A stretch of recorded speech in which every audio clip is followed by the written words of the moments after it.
So we are up to the Ndop figure, which is from a group of people from the Democratic Republic of the Congo called the Kuba peoples. And the sculpture of the Ndop figure is actually of their king. So, this type of sculpture we're going to compare with a lot of different images of powerful rulers from the past units that we've done. Think Stele of Hammurabi, or the Code of Hammurabi, or the Palette of Narmer, or Augustus of Prima Porta, George Washington, sculpture. And it doesn't have to be sculptures; it can be, paintings or anything along those lines of a ruler. So kind of keep those in mind as you're looking at this image, which is awesome, and think about those pieces as we talk about the king here from the Congo. So there is his name here. Let's point this out. I am not going to try to pronounce this. I will not do it justice at all, but I will give you the vocab term from this area for king. And in fact, on an essay, I'd prefer you to write this term, Nyim, instead. So here is a sculpture of the Nyim, who was the ruler of the Kuba peoples. And you're looking at a piece that really is the representation of the king or the Niem and his rule.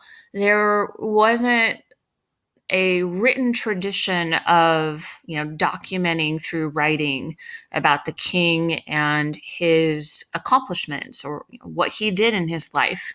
It's more of a culture that does this oral tradition, storytelling of his accomplishments throughout his reign. So and we've all played the game of telephone, or maybe you have or heard of it, where you tell somebody something and then the next, they'll go on and tell someone else and the story changes, it evolves.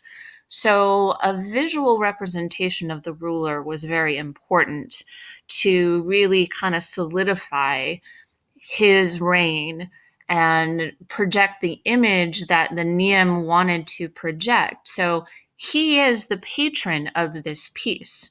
He is wanting this visual to express this Ndop figure, to express really an ideal of his reign and his rule.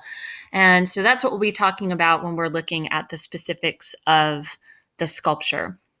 So let's go ahead and do that.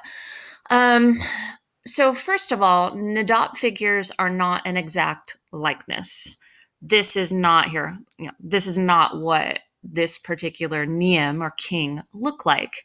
You're representing an ideal of the king with a couple of specifics that would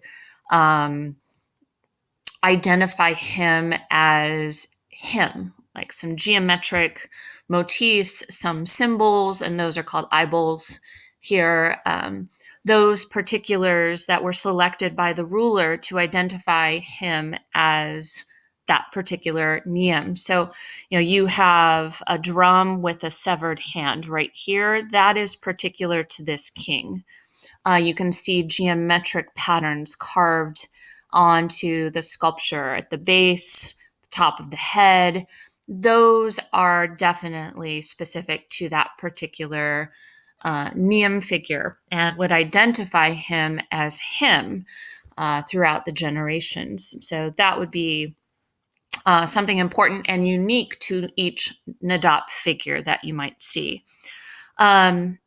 Sculptors who made this worked for the king.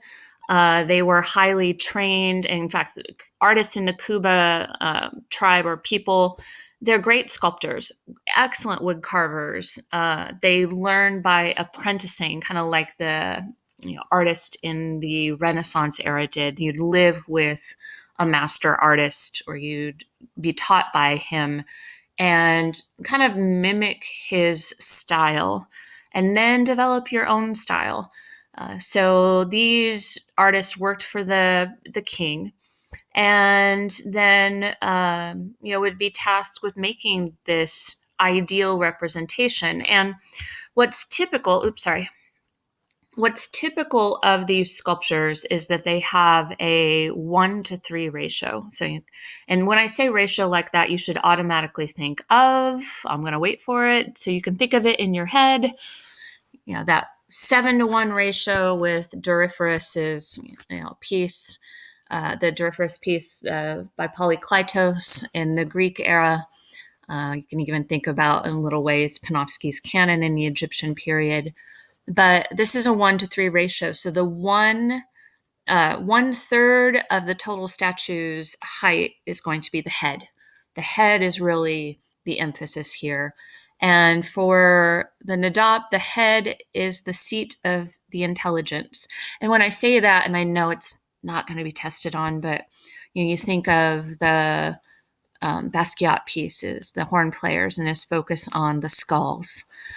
So it's a similar kind of idea with that. And before we move on to the picture on the left, I wanted to show you a close-up so you could see the severed hand, a little bit of the geometric patterns. Also, you can see some jewelry, some armbands.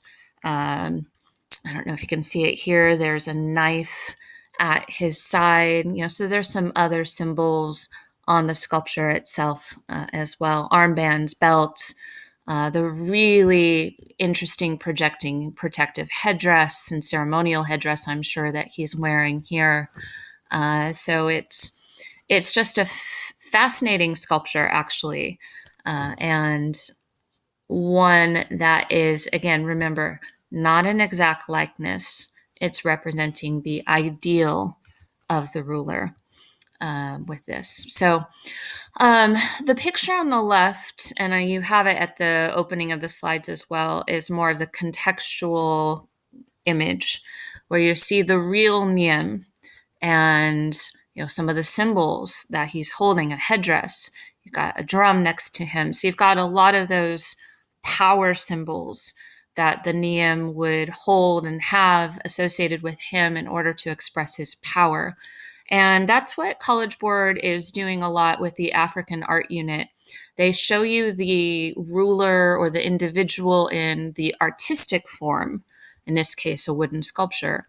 And then they also have an image that they want you to recognize from the real, contextual moments of these people and their actual ruler. So you can see how the difference, but also the similarities between real and artistic expression, which is, I think, very interesting to see. And let me see if there's anything else to tell you as we're going through here. I've underlined some of the vocab, and just so you know, time period wise, kind of where are we in the timeline? Our king here, our Nim, who we're talking about with the very long, fabulous name, he ruled in the first half of the 18th century, so 1700s here. And again, the French take over this particular area of the Congo, and do a lot with these art pieces, and are in fact some of the reasons why they still exist, yet also why they are out in museums around the world as they were collected and sold there. So that's the Ndop figure from the Kuba peoples of the Congo, reflecting the kind of ideal of their ruler, not an exact portraiture likeness, but a fabulous representation of the ruler.